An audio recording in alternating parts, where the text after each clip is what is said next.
Good morning and welcome to week 7 of Principles of Management. Hope everyone's enjoying the course so far and getting everything you want out of the course. If you have questions about things, always feel free to reach out. In Module 7, we're going to talk about communication and managerial control. So we're kind of looking at business communication and kind of how to control that.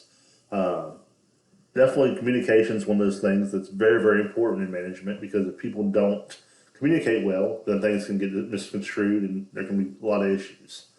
So we want to develop conscious awareness for recurring common problems people face when exchanging information. And one thing that I've seen in my organization is that sometimes we listen to respond and not listen to understand. So that's definitely one of those things that can definitely help us out.